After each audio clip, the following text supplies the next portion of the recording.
सतनमो आदेश गुरुजी को आदेश अलक निरंजन। श्रोते हो, मागील व्हिडिओमध्ये आपण पाहिले की नाथ संप्रदायातील एक अतिशय गुप्त नवनाथ पूजाविधी पाहिली। त्याचप्रमाणे या व्हिडिओमधील नाथ संप्रदायातील आणखी एक अतिशय गुप्त नाथ पूजाविधी आपण पाहणार आहोत।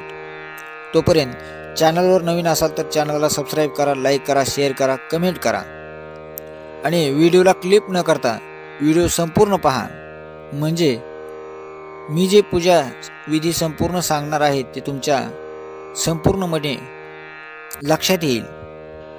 चला तर मग पाहूया। तर मित्रांनो, पौर्णिमेच्या दिवशी सकाळी लवकर उठावे, सर्व विधी उरकून स्नान झाल्यानंतर आपल्या खोलीत अगर देवघरात एका पाटावर आपणास प्रिय असणाऱ्या देवतेची तस्बीर अगर मूर्ती पाटावर ठेवावी आणि पाटावर भगवे वस्त्र असावे। त्या मूर्तीची मनोभावे पूजा करावी। सुवासिक उदबत्त्या, सुवासिक फुले व शक्य असल्यास चांगले अत्तर मूर्तीस लावावे। तुपाचे निरंजन लावून मूर्तीवर प्रकाश पडेल अशा तऱ्हेने निरंजन ठेवावे।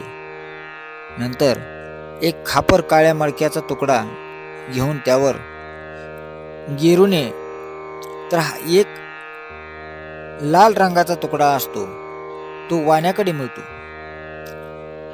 फक्त आपले नाव लिहावे, वडिलाचे अगर आडनाव लिहू नये। त्या खापराचीही वरील प्रमाणे पूजा करावी। नंतर ते खापर आपल्या शरीरास स्पर्श करणाऱ्या एका जुन्या वस्त्राच्या तुकड्यात गुंडाळावे। मग वस्त्र गुंडाळलेले ते खापर पाटावरून उचलून जमिनीवर ठेवावे। नंतर आपण मूर्ती पुढे बसून एकाग्र चित्ताने तिच्याकडे 15 सेकंद पाहत बसावे व लगेच डोळे मिटून घ्यावेत। ती मूर्ती मग मिटलेल्या डोळ्यासमोर येऊ लागते व जरा वेळाने अदृश्य होत जाईल। मग त्या ठिकाणी असा विचार ठेवा की माझा जीवात्मा खापरामध्ये आहे व अदृश्य होत जाणारी मूर्ती चैतन्य स्वरूपात माझ्या देहात येत आहे। असे एकाच बैठकीत 21 वेळा करा। नंतर ते वस्त्र गुंडाळलेले खापर घेऊन एखाद्या ओसाड जागेत, विहिरीत, पडके घर असेल किंवा जंगल वगैरे ठिकाणी जा व एक हातभर खड्डा खणून त्यात खापर पुरून टाका। सदर जागा अशी असावी की जेथे तुम्ही परत जाण्याची शक्यता नाही। नंतर कोणाशीही न बोलता व मागे न पाहता घरी या। आता असा विचार करा की मी म्हणून जी व्यक्ती होती ती आता मृत होऊन तिला मूठ माती दिली व त्या मी ऐवजी आता या पुढील देहयात्रा माझ्या अंगात संचार केलेल्या दैवताच्या संकल्पनानुसार चालणार आहे। पूर्वीचे तुम्ही आता नसून आता जे काही ते सर्व दैवतच आहे। हा विचार कधीही मावळू देऊ नका। समजा आजपर्यंत तुम्ही एखाद्या काळजीत आहात, त्या काळजीची आठवण होताच असा विचार मनात आणा की काळजी असणारा जीव आता या देहात नाही। मग काळजी कोणाला? देहातून काढून टाकलेला मी ती काळजी करो अगर न करो, अशा रीतीने तुमचे जीवन साधनेनंतर पालटून जाऊन तुम्हास अनुभूत आनंद व दैवी शक्ती प्राप्त होईल। कारण तुमच्या देहात आता मी नसून त्याचा ताबा दैवताने घेतला आहे। या साधनेमुळे अनेक दुःखाचे प्रसंग व दुर्दैवी घटना जरी घडल्या तरी तुम्हास त्याचे ज्ञान होणार नाही। कारण हे भोग भोगणारा मी तुम्ही देहातून टाकून दिला आहे। मी आता देहात नसून माझ्या जीवनाचा जो काही खेळ चालणार आहे तो सर्व त्या दैवताचा संकल्प आहे. हा भाव मात्र नेहमी मनात खेळविणे अगत्याचे आहे. तुमचा देह आता दैवताच्या ताब्यात गेल्यामुळे त्याचे सर्वच शुभ होणार आहे असे मानणे चूक होणार नाही. दैवत अंगी बांधण्यास मात्र वरील प्रमाणे मूर्ती त्राटक निदान 40 दिवस तरी सतत करणे अशक्य आहे.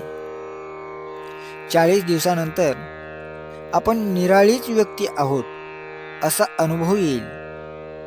मात्र खापर पुरण्याची प्रक्रिया एकदाच करावयाची आहे हे लक्षात ठेवावे. अशा तऱ्हेने साधना करणाऱ्या साधकाने दर पौर्णिमेस उपवास करणे अगत्याचे आहे. दिवसभर काही न खाता चंद्रोदय झाल्यावर चंद्रदर्शन करून आनंदाने भोजन करावे. त्याने तोंडली व पडवळ या 2 भाज्या वर्ज्य कराव्यात. या साधनेने ही आज्ञा का दिली गेली हे मात्र मला माहीत नाही. प्राथमिक अवस्थेत तुम्हास तुमची आठवण होणे अशक्य आहे, पण दृढ अभ्यासाने मी आता पुरलो गेलो आहे व आता दैवताने या देहाचा ताबा घेतला आहे. अशा विचाराने कालांतराने मी ची पूर्ण विस्मृती होईल. या साधनेच्या परिपक्व अवस्थेत दुर्धर रोगाने पछाडलेल्या व्यक्ती, महान दुःख ठोगणारे लोक व दोषामुळे संतती न होणाऱ्या स्त्री पुरुषांना हमखास गुण येईल. मात्र हे सर्व दृढ संकल्पावर व मी विसरण्यावर अवलंबून आहे हे लक्षात ठेवावे. जरी दुःख भोग घडला तरी तो मीला घडत आहे, माझ्या नूतन देहाला नाही असा विचार ठेवावा.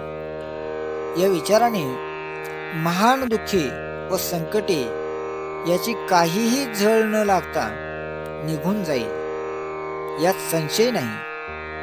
या साधनेला शेकडो रुपये खर्चण्याची जरुरी नाही.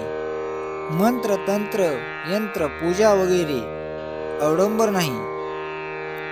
फक्त